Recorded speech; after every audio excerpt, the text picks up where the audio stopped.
গণেশায় নমঃ। আজ আমরা ভক্ত ও ভগবান এই অধ্যায়ের দ্বিতীয় পর্বে এসে উপস্থিত হচ্ছে। ভক্তকে কেন্দ্র করে ভগবানের মহিমা প্রকাশিত হয়। আজও আমরা এক ভক্তের আখ্যান শ্রবণ করব, তার মাধ্যমে ভগবানের লীলা চিন্তনের প্রচেষ্টা করব। উড়িষ্যা, কলিঙ্গ, ঔড্র প্রদেশ, যে নামেই ডাকুন না কেন, শাস্ত্র তার সম্বন্ধে কি বলছে?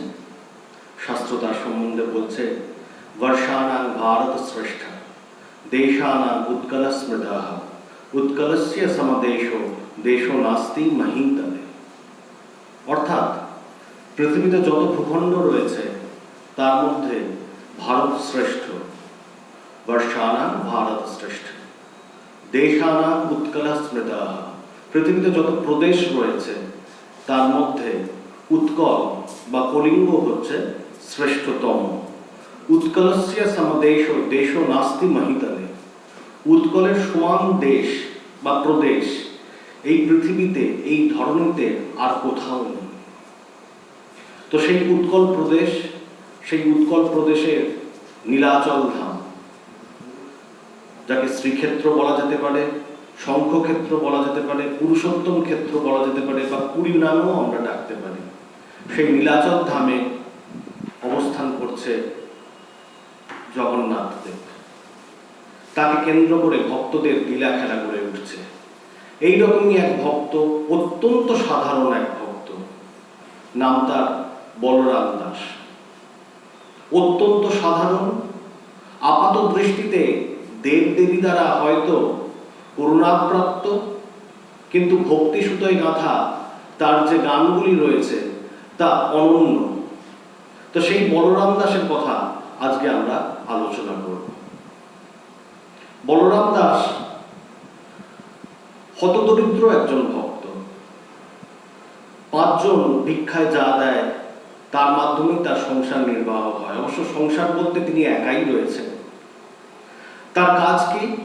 তার কাজ হচ্ছে সকালবেলা নিদ্রোত্থিত হয়েই সমুদ্রে স্নান করতে চলে যাওয়া, কোন ক্রমে সমুদ্রে স্নান করে এসে দৌড়তে দৌড়তে মন্দিরে প্রবেশ করা, 22 পাহাড় দিয়ে দৌড়তে দৌড়তে শ্রীমন্দিরের দিকে এগিয়ে যাওয়া এবং শ্রীমন্দিরে প্রবেশ করে আর কোনো দিকে নয়, কেবলমাত্র শ্রী শ্রী জগন্নাথ দেবের দিকে, তার প্রাণপ্রিয় চকাডলার দিকে দৃষ্টিক্ষেপণ করা, দৃষ্টি নিবদ্ধ করা। রত্নবেদীর ওপর 7টি বিগ্রহ রয়েছে। জগন্নাথ দেব, বলভদ্র দেব, সুভদ্রা মহারানী, সুদর্শন চক্র, এই 4টি দারু বিগ্রহ আর 3টি ধাতব বিগ্রহ, নীলমাধব, শ্রীদেবী আর ভূদেবী। এই 7টি বিগ্রহের মধ্যে কোনো দিকে তার আর নজর নেই, কেবলমাত্র জগন্নাথ দেবের শ্রী বিগ্রহের দিকেই তার নজর। দূর থেকে তিনি জগন্নাথ দেবকে দর্শন করতে করতে ধীরে ধীরে কাছে এগিয়ে আসেন এবং জগন্নাথ দেবের দিকে একক দৃষ্টিতে তার দৃষ্টি নিবদ্ধ করে রাখেন। কতক্ষণ পর্যন্ত? না, যতক্ষণ তিনি চেয়ে থাকতে পারেন ততক্ষণ পর্যন্ত। যতক্ষণ না কেউ তাকে ধাক্কা দিয়ে সরিয়ে দিচ্ছে, ভিড় এসে তাকে শ্রীমন্দির থেকে বার করে দিচ্ছে, ততক্ষণ পর্যন্ত তিনি ওই জগন্নাথ দেবের দিকে এক দৃষ্টিতে তাকিয়ে থাকেন। তার রূপটিকে তার মনে প্রতিষ্ঠা করার চেষ্টা করেন, তার হৃদয়ে গ্রন্থিত করার চেষ্টা করেন। এইভাবে তার সকালবেলাটা কেটে যায়। যখন তাকে মন্দির থেকে বার করে দেওয়া হয়, অন্যান্য ভিড় এসে যখন তাকে মন্দির থেকে বার করে দেয়, তখন তার আর কোনো উপায় থাকে না। তখন ওই হৃদয় মন্দিরে শ্রী জগন্নাথ দেবের বিগ্রহটিকে বসিয়ে নিয়ে সেই কল্পনাটি করতে করতে তিনি তার কুটিয়াতে ফিরে চলে আসেন। কুটিয়াতে ফিরে এসে কিছুক্ষণ ধ্যান অনুধ্যান করেন। ওই যে বিগ্রহটিকে তিনি তার হৃদয়ে অঙ্কিত করেছেন, সেই বিগ্রহটির দিকে কিছুক্ষণ ধ্যাননিবিষ্ট হয়ে কাটান। তারপর সেই বিগ্রহটিকে হৃদয়ে ধরে উৎফুল্ল হয়ে নর্তন কীর্তন করতে শুরু করে দেন। সে এক উন্মত্তের মতো নৃত্য, সে এক উন্মত্তের মতো কীর্তন। তার এই নর্তন কীর্তন দেখে আশপাশের মানুষজন অতিষ্ঠ হয়ে ওঠে। তারা পরিহাসও করে। কি বলে পরিহাস করে? না, মত্ত বলরাম বলে পরিহাস করে, অর্থাৎ পাগল প্রায় বলরাম। তো এইভাবে আমাদের এই মত্ত বলরামের সারা দিনটি কেটে যেত। যতক্ষণ তিনি পারতেন জগন্নাথ মহাপ্রভুর দিকে দৃষ্টি নিক্ষেপ করতেন, যখন তিনি পারতেন না তখন তার বিগ্রহটিকে হৃদয়ে ধারণ করে তাকে নিয়ে অনুধ্যান করতে। এইভাবে বেশ তার দিন কেটে যাচ্ছিল। কিন্তু এইভাবে দিন কাটলেও তিনি নীলাচল ধামের একটি প্রথাকে কোনো না কোনোভাবে বিঘ্নিত করে দিচ্ছিলেন। কি প্রথা, কি রীতি? না, আমরা সকলেই জগন্নাথ ধামে যাই, কিন্তু জগন্নাথ ধামের একটি প্রচলিত রীতি হচ্ছে জগন্নাথ দেবকে দর্শন করার পর অতি অবশ্যই তার স্ত্রী দেবী মহালক্ষ্মীকে, মা লক্ষ্মীকে দর্শন করতে হয়। মা লক্ষ্মীর মন্দির ওই জগন্নাথ মন্দির থেকে একটু সম্পূর্ণ পৃথক স্থানে রয়েছে, ওই জগন্নাথ মন্দির চত্বরেই রয়েছে। জগন্নাথ দেবের মন্দির দর্শনের পর আমাদেরকে লক্ষ্মী মন্দিরে গিয়ে কিছুক্ষণের জন্য বসতে হয়, কিছুক্ষণ তার কথা চিন্তা করতে হয়, কিছুক্ষণের জন্য তার প্রতি শ্রদ্ধা নিবেদন করতে হয়। এটি সাধারণ প্রথা। একই মন্দিরে কেন জগন্নাথ দেব এবং লক্ষ্মী দেবী নেই? না, সেও এক গুরু রহস্য। বলা হয় যে উড়িষ্যায় প্রচলিত প্রথা অনুযায়ী ভাসুর কখনো ভাদ্রবউয়ের মুখ দর্শন করবে না, এবং বিপরীতটিও সত্য, অর্থাৎ ভাদ্রবউ কখনো ভাসুরের মুখ দর্শন করবে না। তা ভাসুর তো হচ্ছেন এখানে বলভদ্রদেব, আর ভাদ্রবউ বলতে দেবী লক্ষ্মীর কথা বলা হচ্ছে। তো যেহেতু একই রত্নবেদিতে থাকলে বলভদ্রদেবকে দেবী লক্ষ্মী দর্শন করে ফেলবেন, অথবা দেবী লক্ষ্মীকে বলভদ্রদেব দর্শন করে ফেলবেন, তাই একই মন্দিরে তারা থাকেন না। দেবী লক্ষ্মীর জন্য একটি পৃথক মন্দিরের ব্যবস্থা করা হয়। তো সেই মন্দিরে গিয়ে প্রচলিত রীতি হচ্ছে জগন্নাথ দেবকে দর্শন করার পর কিছুক্ষণ সেখানে বসা, কিছুক্ষণ তার জন্য চিন্তা করা, কিছুক্ষণ শ্রদ্ধা নিবেদন করা। কিন্তু মত্ত বলরাম তো তা করছেন না। মত্ত বলরাম জগন্নাথ দেবের মন্দির দর্শন করেই ফিরে চলে আসছেন নিজের কুটিয়াটিতে, এবং সেখানে উন্মত্তের মতো নর্তন কীর্তন করছেন। আপাত দৃষ্টিতে এটি একটি প্রথা বিরুদ্ধ কার্য। এই প্রথা বিরুদ্ধ কার্যটি বলরাম দাস করে চলেছিলেন। বেশ এগিয়ে চলেছিল তার জীবন কথা। কিন্তু একদিন সেই জীবন কথার মাঝখানে এক তুমুল ঝড় উঠল। কি ঝড়? না, সেদিন সমস্ত দিনের ক্লান্তি জড়ানো চোখে তিনি নিদ্রা গেছেন। নিদ্রার মধ্যে তিনি কি দেখছেন? নিদ্রার মধ্যে দেখছেন যে অসম্ভব সুন্দরী, ঐশ্বর্যশালিনী এক নারী তার স্বপ্নে এসে আবির্ভূত হচ্ছেন। কে আপনি দেবী? বলরাম দাস প্রশ্ন করছেন। তো দেবী তার উত্তরে বলছেন যে আমি মহালক্ষ্মী, তোমাকে দর্শন দান করতে এসেছি। উন্মত্ত বলরাম কৃতার্থ হচ্ছেন সেই স্বপ্নের মধ্যে দর্শন লাভ করে। তিনি ভাবগতগত চিত্তে স্তুতি নিবেদন করছেন। স্তুতি নিবেদন করার পর তিনি বলছেন যে আমার অহম সৌভাগ্য যে আপনি আজ আমাকে দর্শন দান করতে মনস্থ করেছেন, কিন্তু আপনাকে এই রূপে এই স্বপ্নের মধ্যে দেখে আমি চিন্তিত, আমার দ্বারা কোনো অন্যায় কার্য ঘটে যায়নি তো, যা আপনাকে রুষ্ট করেছে? আপনি হয়তো আমাকে শাপগ্রস্ত করতে এসেছেন। তো দেবী লক্ষ্মী বলছেন যে আমি তোমার উপর অত্যন্ত প্রীত, কারণ তোমার মতো ভক্ত পাওয়া অত্যন্ত দুরূহ ব্যাপার। তুমি আমার স্বামীর প্রতি যে অনুরাগ পোষণ করো, অর্থাৎ জগন্নাথ দেবের প্রতি যে অনুরাগ পোষণ করো, তা তুলনাবিহীন, তা অতুলনীয়।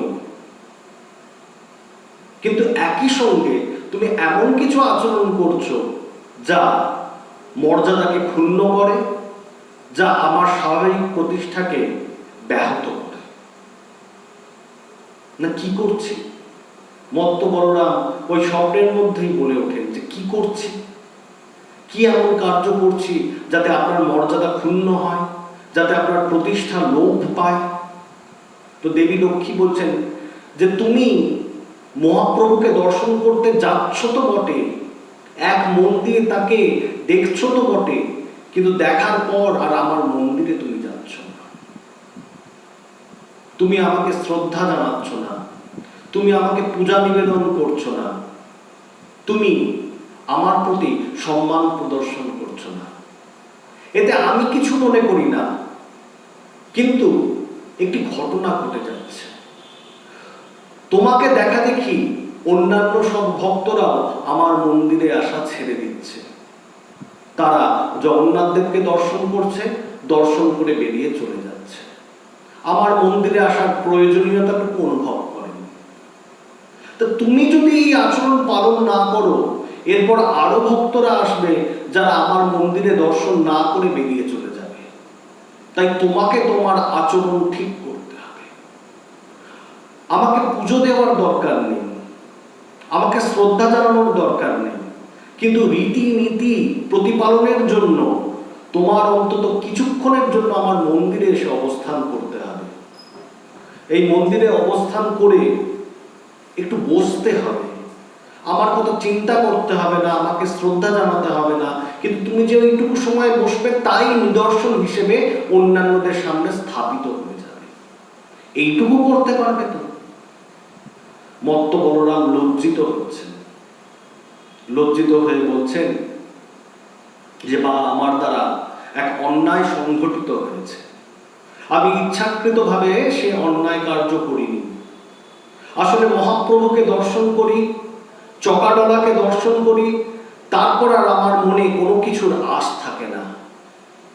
মহাপ্রভুর ছবিখানি হৃদয়ের মধ্যে গ্রন্থিত করে আমি বিভোর হয়ে আমার কুটিয়াতে ফিরে এসে নর্তন কীর্তন করতে শুরু করে দিই।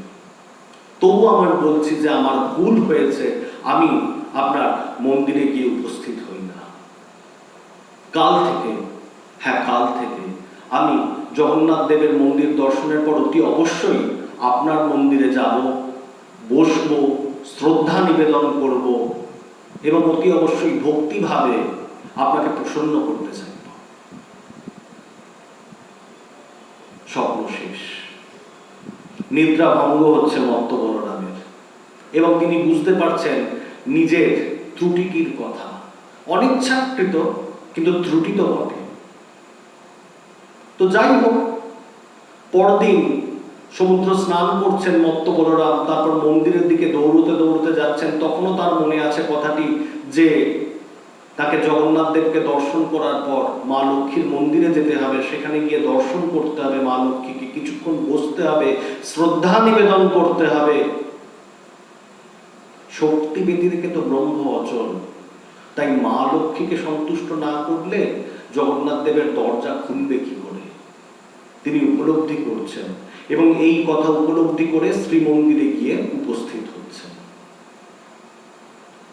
উপস্থিত হয়ে যাই তিনি দূর থেকে জগন্নাথ দেবকে দর্শন করছেন, তার প্রাণপ্রিয় চকাডলাকে দর্শন করছেন, অমনি তার মন থেকে সমস্ত সাবধান বাণী দূরে কোথায় চলে যাচ্ছে। এতক্ষণ পর্যন্ত তিনি যা মনে করে এসেছিলেন সবকিছু তিনি ভুলে যাচ্ছেন, বিভোর হয়ে কেবলমাত্র চকাডলাকে দর্শন করতে থাকছেন, ততক্ষণ পর্যন্ত যতক্ষণ পর্যন্ত না তাকে কেউ বের করে দিচ্ছে। তাকে যাই বের করে দেওয়া হচ্ছে, তখন তিনি নিজের হৃদয়ের মধ্যে সেই মূর্তিটিকে গ্রন্থিত করার চেষ্টা করছেন। আর এই চিন্তা নিয়ে তিনি অন্যমনস্কভাবে বাড়ি ফিরে চলে আসছেন, তার কুটিয়াতে ফিরে চলে আসছেন। তার আর লক্ষ্মী মন্দিরে যাওয়া হচ্ছে না।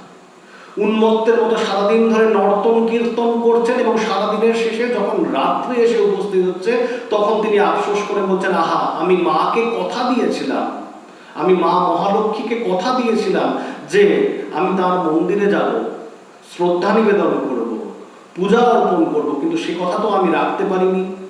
আচ্ছা, আজকে যেতে পারিনি, কালকে যাব এই দৃঢ় প্রতিজ্ঞা করে তিনি নিদ্রিত হচ্ছেন। কিন্তু পরের দিনও একই ঘটনা ঘটছে। তিনি চকাডলাকে দর্শন করেন, তিনি মহাপ্রভু জগন্নাথকে দর্শন করেন, তিনি পুরুষোত্তমকে দর্শন করেন, আর তারপর সবকিছু ভুলে যান। এই ঘটনা বারবার হতে থাকছে। দিনের পর দিন চলে যাচ্ছে, কিন্তু তার আর লক্ষ্মী মন্দিরে যাওয়া হচ্ছে না। এর বেশ কিছুদিন পরের ঘটনা।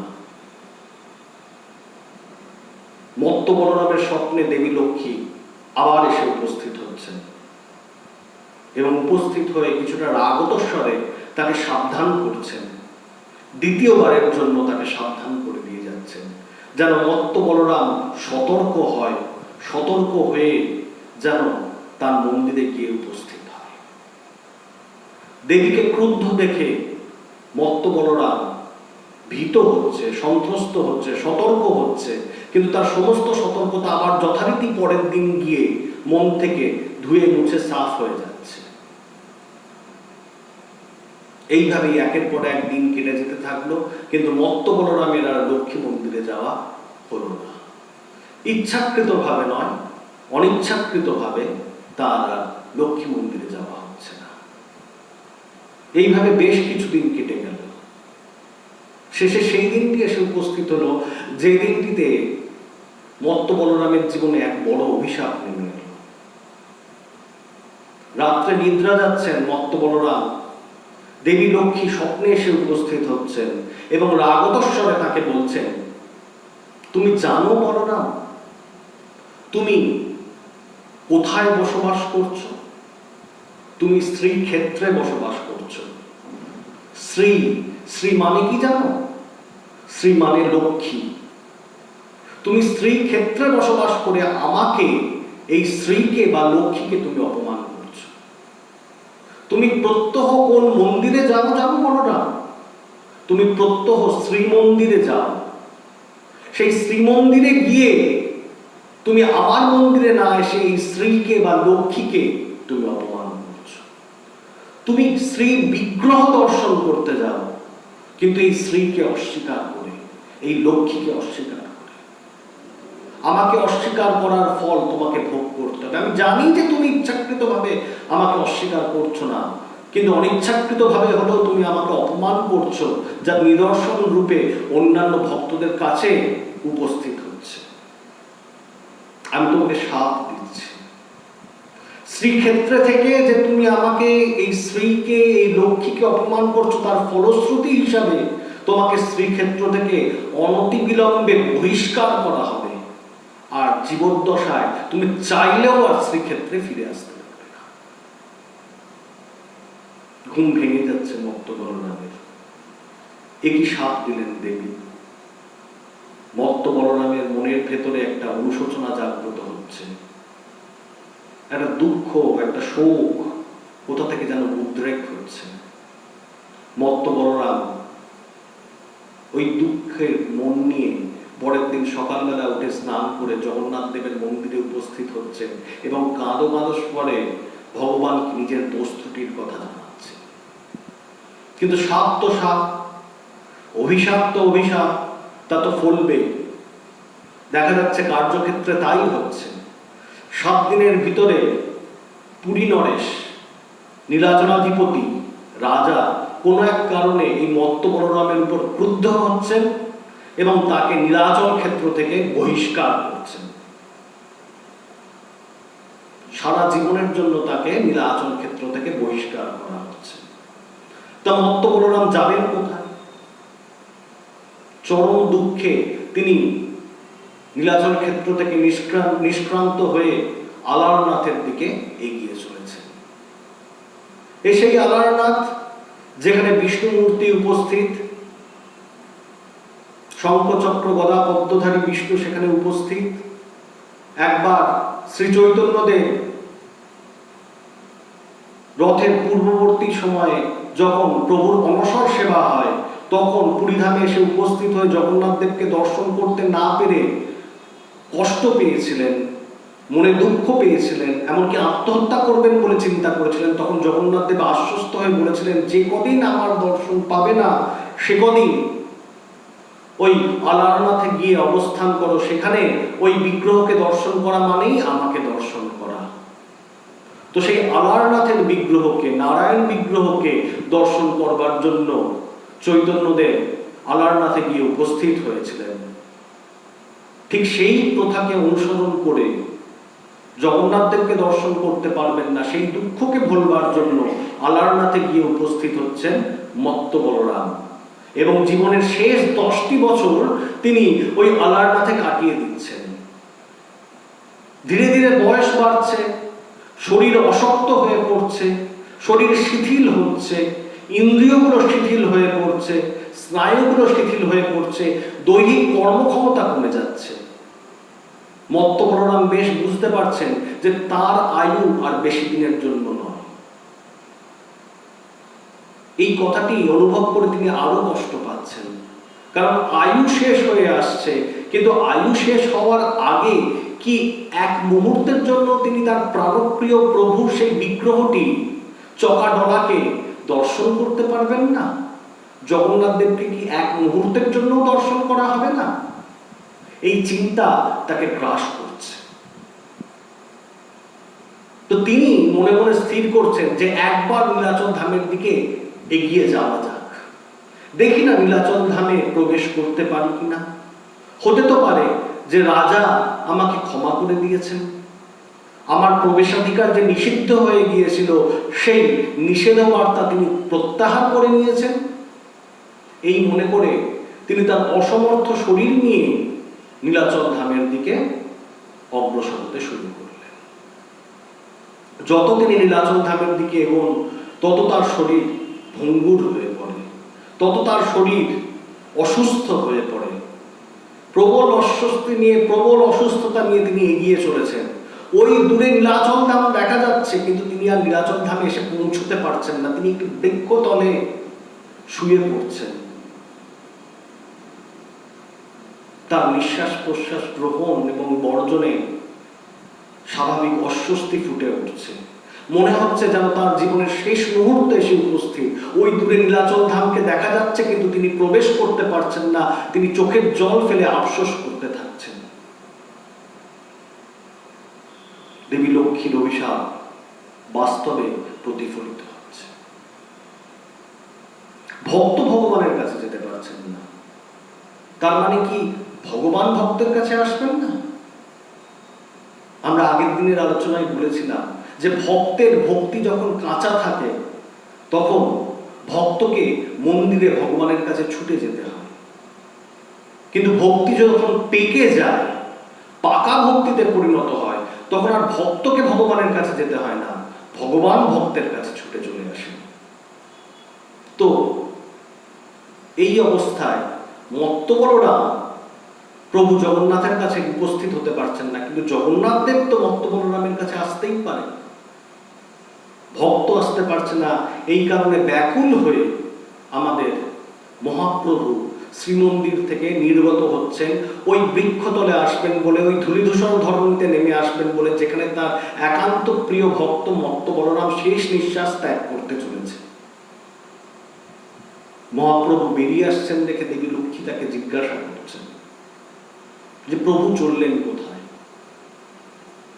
না, তুমি যাকে শাপ দিয়েছ, তুমি যাকে অভিশাপগ্রস্ত করেছ, তার জন্য যে আজ তার জীবনের শেষ মুহূর্তটি উপস্থিত হয়েছে, অথচ এই নীলাচল ধামে প্রবেশ করতে পারছে না, সেই মত্ত বলরামের শেষ মুহূর্তটিতে সান্ত্বনা দেওয়ার জন্য আমি তার কাছে উপস্থিত হতে চললাম। দেবী লক্ষ্মী বলছেন, তাহলে আমিও যাই আপনার সাথে। নিশ্চয়। মত্ত বলরাম এদিকে বৃক্ষতলে পড়ে রয়েছেন, তিনি চোখের জলে ভাসছেন। সেই অস্ফুট দৃষ্টিশক্তি নিয়ে তিনি হঠাৎ করে দেখছেন যে তার সামনে চতুর্ভুজ মহাপ্রভু স্বয়ং এসে উপস্থিত হচ্ছেন, এবং তার পিছনে দেবী লক্ষ্মী দেবীও আসছেন। মত্ত বলরাম সাষ্টাঙ্গে প্রণাম নিবেদন করছেন, প্রণাম নিবেদন করে স্তুতিগান নিবেদন করছেন মহাপ্রভুর জন্য। আর দেবী লক্ষ্মী যেন পরিহাসচ্ছলে মত্ত বলরামকে উদ্দেশ্য করে বলে উঠছেন, তুমি আমাকে অস্বীকার করেছিলে মত্ত বলরাম, তার পরিণতি দেখো। তুমি মৃত্যুবরণ করছো, ওই দূরে শ্রীক্ষেত্র দেখা যাচ্ছে, অথচ শ্রীক্ষেত্রে প্রবেশ করতে পারছো না। তোমার মৃত্যু যদি শ্রীক্ষেত্রে হতো, তাহলে তুমি মুক্তি লাভ করতে, তুমি বৈকুণ্ঠে বসবাস করতে। কিন্তু তোমার মৃত্যু শ্রীক্ষেত্রের বাইরে সংঘটিত হচ্ছে।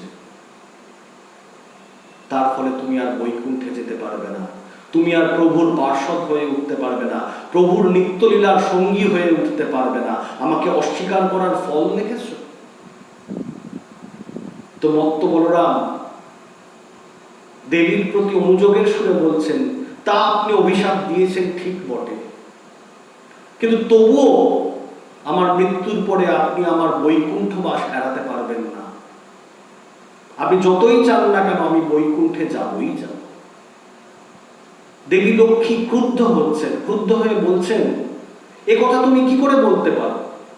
তোমার মৃত্যু তো নীলাচল ক্ষেত্রের বাইরে হচ্ছে, তাহলে তুমি বৈকুণ্ঠে যাবে কি করে?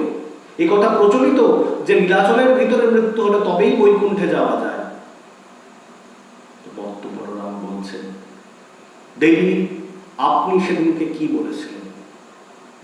এই নীলাচল ক্ষেত্রকে শ্রীক্ষেত্র বলা হয় কারণ আপনি ওই ক্ষেত্রে বসবাস করেন বলে। শ্রী বা লক্ষ্মী হয়ে আপনি ওই ক্ষেত্রে বসবাস করেন বলে ওই ক্ষেত্রটিকে শ্রীক্ষেত্র বলা হয়। আজকে কি সেই ক্ষেত্র শ্রীযুক্ত? আপনি তো সেই ক্ষেত্রটিকে ছেড়ে আজ আমার কাছে এসে উপস্থিত হচ্ছেন। আমি যেখানে শেষ নিঃশ্বাস ত্যাগ করতে চলেছি, সেখানে উপস্থিত হয় সেই ক্ষেত্রটিকে শ্রীক্ষেত্র করে তুলছেন, নীলাচল করে তুলছেন। সেখানে আমার মৃত্যু ঘটছে। তাই আপনি চান বা না চান, এই ক্ষেত্রে মৃত্যু বরণ করেও আমি বৈকুণ্ঠে যাত্রা করব। ভক্তের এই জেদ দেখে, ভক্তের এই নিষ্ঠা দেখে, ভক্তের এই যুক্তি দেখে দেবী লক্ষ্মীও না হেসে থাকতে পারলেন না। তার চিত্ত গলে গেল, তার হৃদয় দ্রবীভূত হল এবং তিনি মত্ত বলরামকে আশীর্বাদ প্রদান করে দেবদেবেশ্বর মহাপ্রভুর সঙ্গে বিদায় গ্রহণ করলেন। মত্ত বলরাম শেষ নিঃশ্বাস ত্যাগ করছেন এবং শেষ নিঃশ্বাস ত্যাগ করার পর মহাপ্রভুর স্থানে নিত্যকালের জন্য উপস্থিত হচ্ছে। আজকের আমাদের এই পাঠ থেকে কি বুঝতে পারছি আমরা কি জানতে পারছি? যে হতে পারে আমাদের সব আচরণ শাস্ত্রসম্মত নয়, হতে পারে আমাদের সব আচরণ প্রথা মাফিক নয়, প্রথা বিরুদ্ধ, কিন্তু তার জন্য ঈশ্বর রুষ্ট হন না। ঈশ্বর আমাদের অন্তরটি দেখেন, আমাদের আন্তরিকতা দেখেন। আমাদের অন্তর এবং আন্তরিকতা দেখে তিনি সন্তুষ্ট হলে হাজার আমরা রীতিবিরুদ্ধ কর্ম করি না কেন, আমাদেরকে তার নিত্য পার্ষদ হিসেবে স্থান করে দেন। ওই আন্তরিকতা আমাদের ভিতরে এসে উপস্থিত হোক, এই প্রার্থনা সহ আজকের মতো পাঠের এখানেই বিশ্রাম দিলাম। অনেক ধন্যবাদ।